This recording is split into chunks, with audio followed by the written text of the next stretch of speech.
Hello everyone. Hola, buen dia. So today we are going to end this series of lessons that we've had on women in the Hispanic world.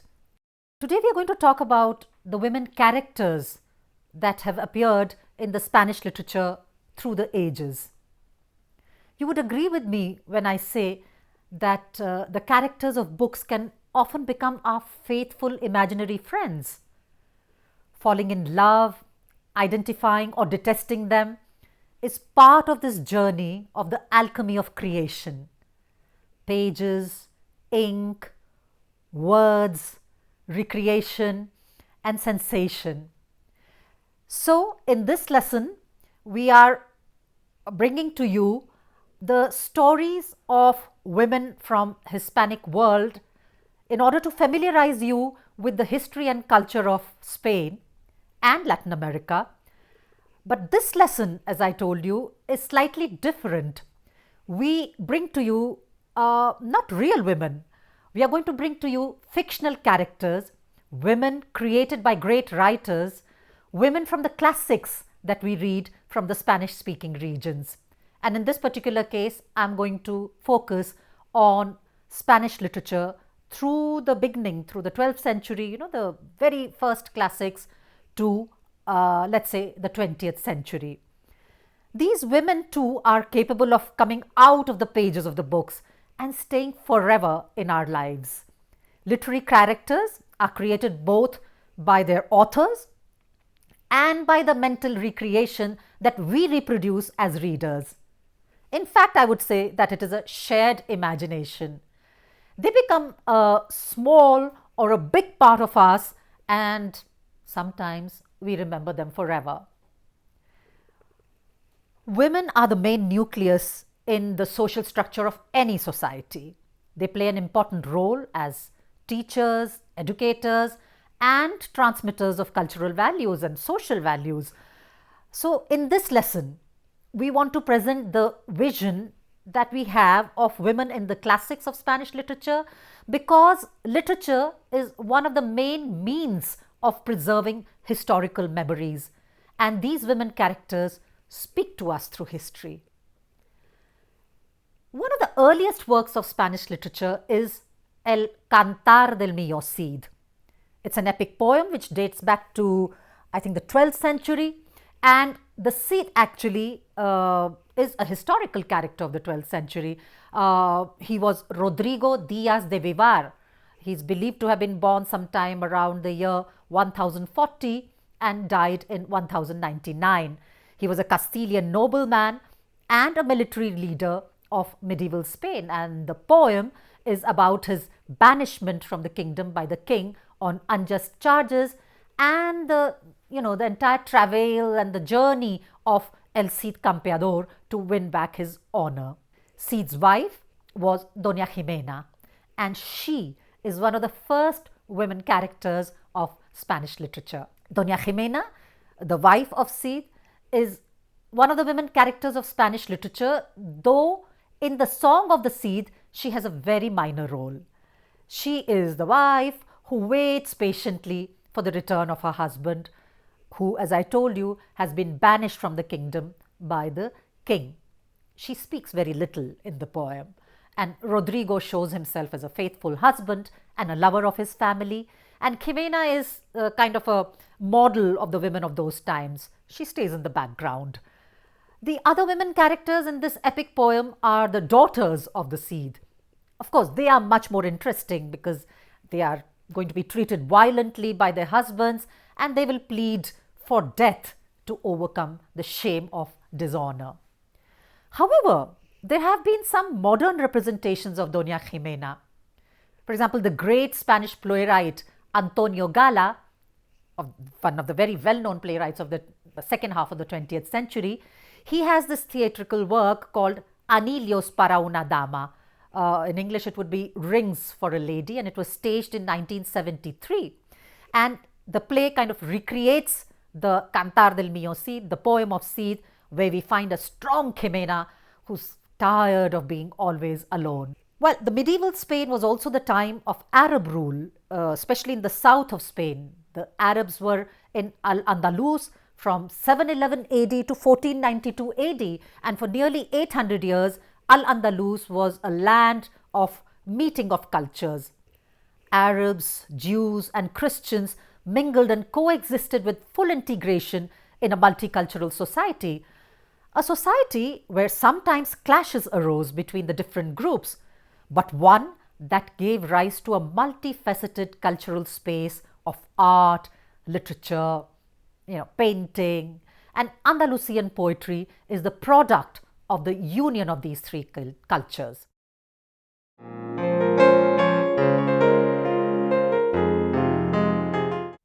The image of women shown in Andalusian poetry is the result of this multicultural space in which these women lived, and the diversity of poems that we find in the region constitute a rich gallery of multiform portraits of women.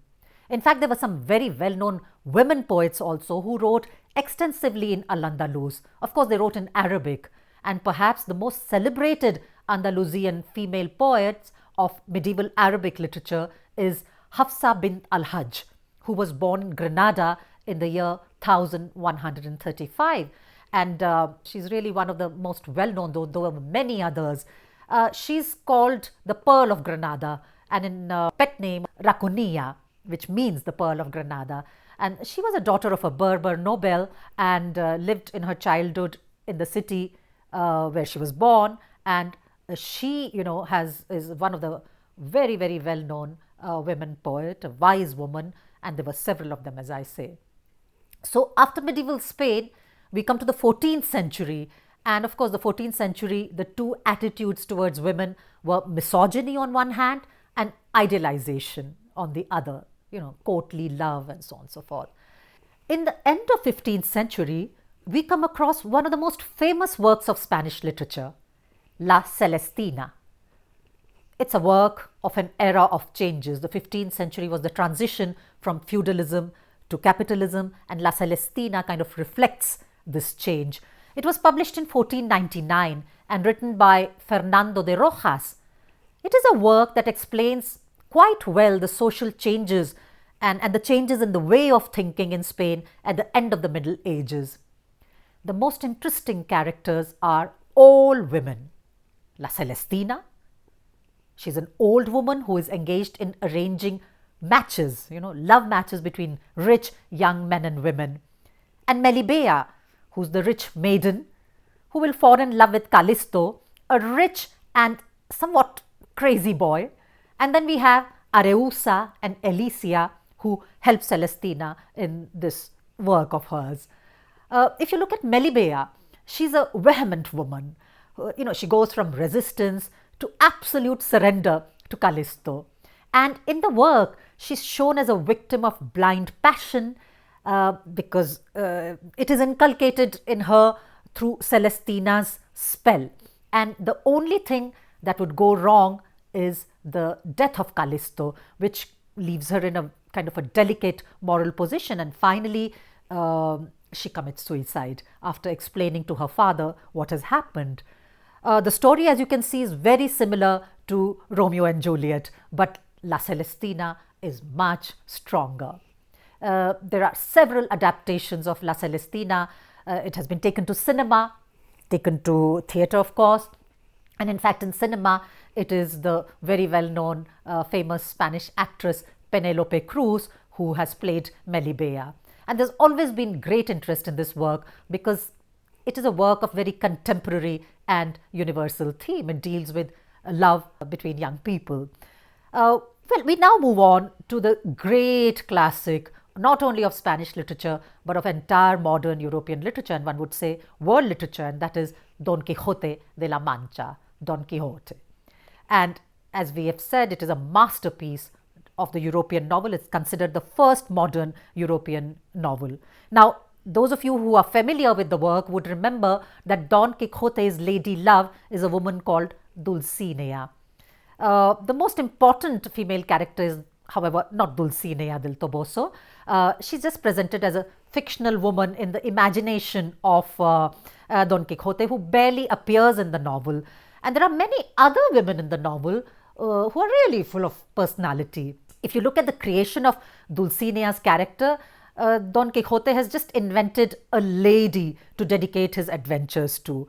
And he does so because he has read it in the books of adventures, in the books of chivalry, in las novelas de caballería, that you have to have a lady love. Dulcinea is therefore not a real character but a fiction in the imagination of Don Quixote, although she's presented as a woman whom he has met in this village called El Toboso, close to his own town. And Don Quixote had thought of Aldonza Lorenzo of El Toboso as a model for Dulcinea. However, we find that Dulcinea actually is a village woman, rude, uneducated, and Don Quixote's loyal and trusting friend, who's a down-to-earth person, Sancho Panza, sees her as such, but not Don Quixote, who sees her as a lady of high nobility, worthy of his love. It is in fact another woman character from El Quixote, Marcela, who can be considered the first feminist in the history of European literature. Don Quixote is full of female characters with extraordinary personality, but we can highlight the shepherdess Marcela in particular. She appears in the first part of the novel, and she's a beautiful young woman who has refused to accept the love of another shepherd, Grisostomo, and this man of course commits suicide because his love is not corresponded to. And when she is accused of being a bad woman, Don Quixote defends her because he says that no one can force another person to accept his love.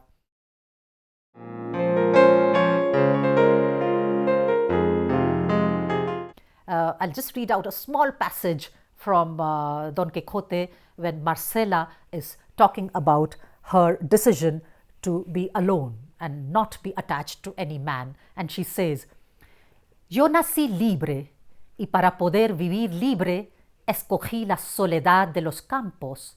Los árboles de estas montañas son mi compañía. Las claras aguas de estos arroyos, mis espejos. Con los árboles y con las aguas comunico mis pensamientos y hermosura. A los que he enamorado con la vista, he desengañado con las palabras. Y si los deseos se sustentan con esperanzas, no habiendo yo dado alguna a Grisóstomo ni a otro alguno, bien se puede decir que antes le mató su insistencia que mi crueldad. So in English it reads something like this. I was born free, and in order to live free, I chose the solitude of the fields. The trees of these mountains are my company, the clear waters of these streams my mirrors. With the trees and with the waters, I communicate my thoughts and beauty. To those who have fallen in love with me, I have disillusioned with words, and if desires are sustained with hope, I have not given any to Grisostomo or any other man. It may well be said that he was killed by his own insistence rather than my cruelty. Brave words there, coming from a woman of 16th century. So, continuing with the literature of Spanish Golden Age, that is the 16th and the 17th century, I'll now come to the women in the theatre of Lope de Vega, whom, as you know, is one of the most famous playwrights of the Spanish Golden Age, along with Calderón de la Barca. And Lope wrote hundreds of plays, and female characters are very important in many of his works, and sometimes stronger and more interesting than the men that he has created. For example, in one of his works, Fuente Ovejuna, it's about a struggle between the people on the one hand and the aristocrats, represented by one commander of very powerful military order. And this commander has kidnapped a young lady, Laurencia, the day this lady was supposed to marry Frondoso. But Laurencia escapes after having suffered the ill treatment of the commander, and she appears where the men are discussing what to do and encourages them to fight against the tyrant. She is a character of great dramatic force, as I said, greater than that of the men who appear in the play. So after the Spanish Golden Age, women continue to appear myriad forms in the neoclassical literature, as well, of course, in the romantic drama.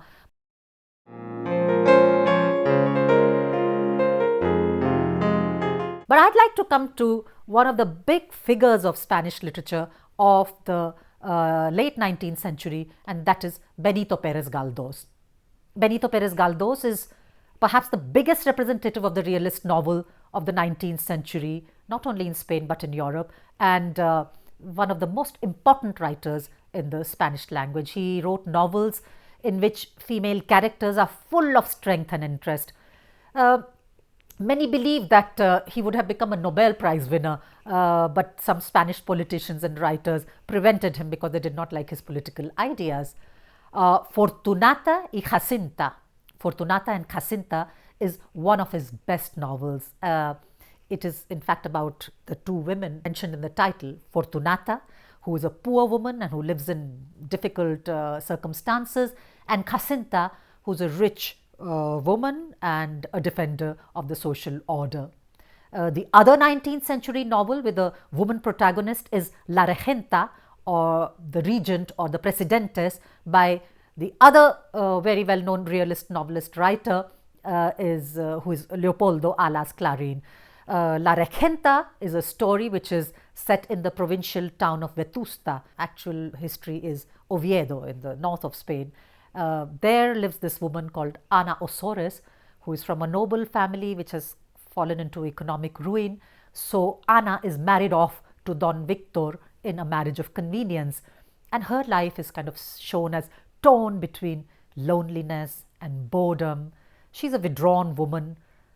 She's frustrated because she's not able to become a mother, and she longs for something better and something unknown.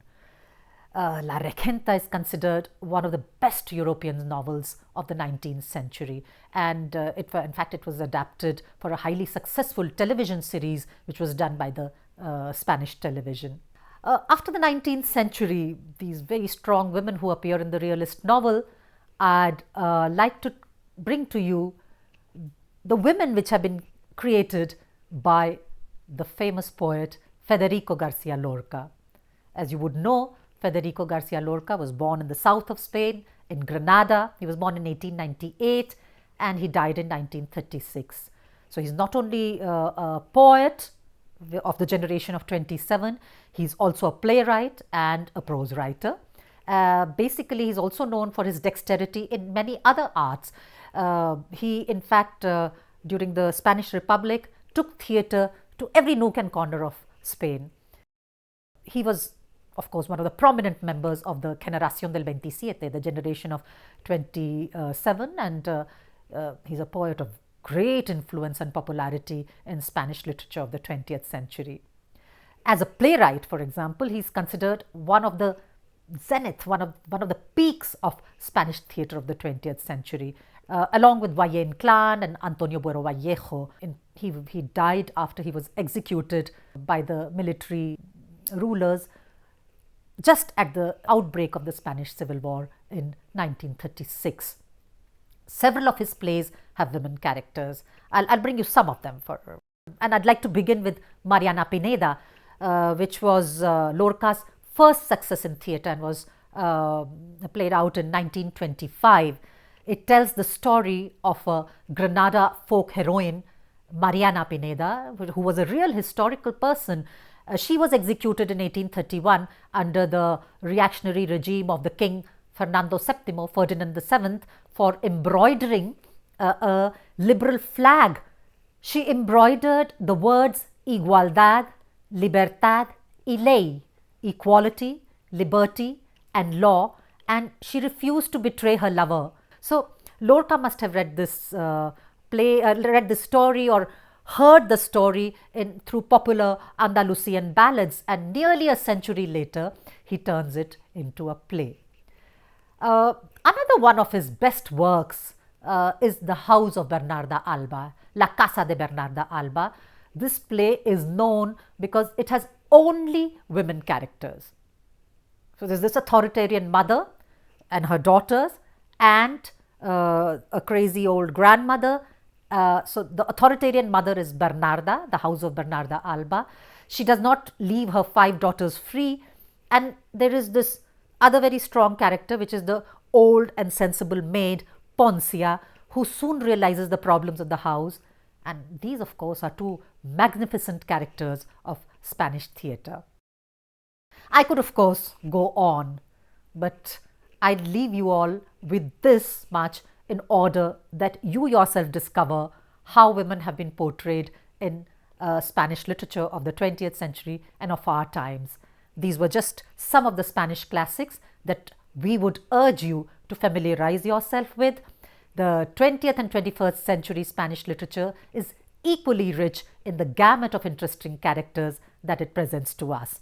I hope you have enjoyed this journey through the history of Spanish literature along with the women that populate it. Thank you so much.